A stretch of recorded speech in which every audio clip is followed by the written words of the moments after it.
Hey everybody, this is Jeff Copsetta with What's a Scuttlebutt podcast, and we're real excited to roll out a brand new year. It's our sixth season at What's a Scuttlebutt here for 2024. We thought while we're getting ready for that and bringing you new content and new ways to bring you content, we wanted to give you guys a little bit of a background on the hosts of the show. So I thought I would try to answer a question that I've probably been asked more than any other question, and I've probably been asked this question most of my adult life. Why World War II?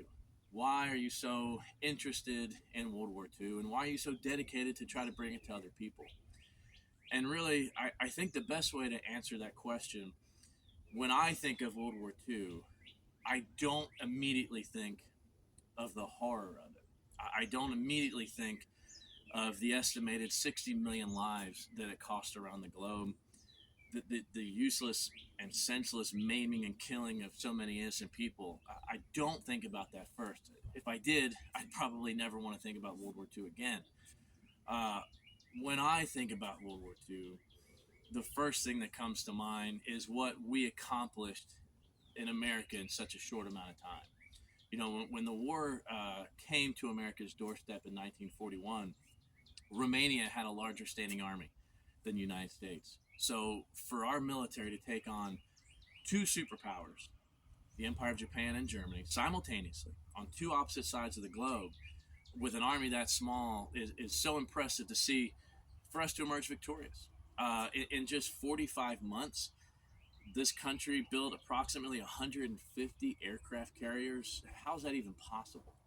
At the height of production, we've got four-engine bombers rolling off the assembly lines at 1 an hour, a Jeep every 7 minutes.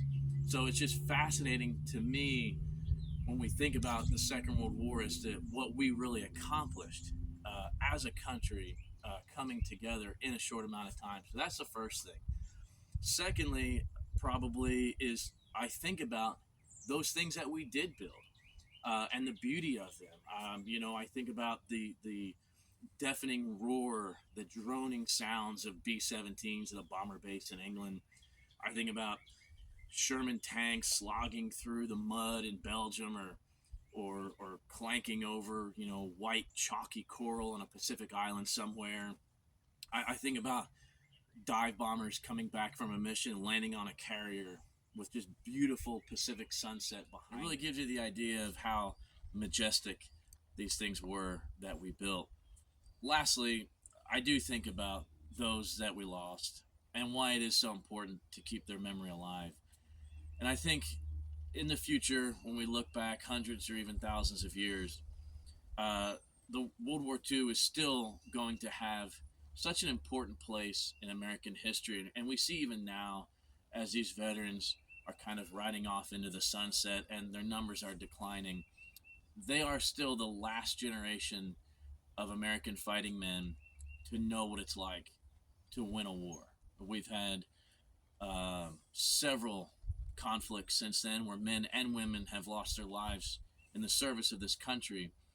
But the greatest generation, the World War II generation, is the last to actually emerge victorious. And I think when we look back, that's going to prove a very, very important part in the American story as a whole. So I hope that you will join us in our efforts in 2024 here at What's a Scuttlebutt to bring some of that history to you, to give you what you want, and to give it to you in different ways and formats that you will appreciate in helping us keep their memories alive. And I came across a quote the other day, and I think it's very fitting.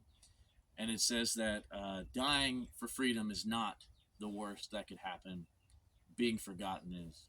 So I hope you'll join us here at What's a Scuttlebutt to make sure that they are not forgotten.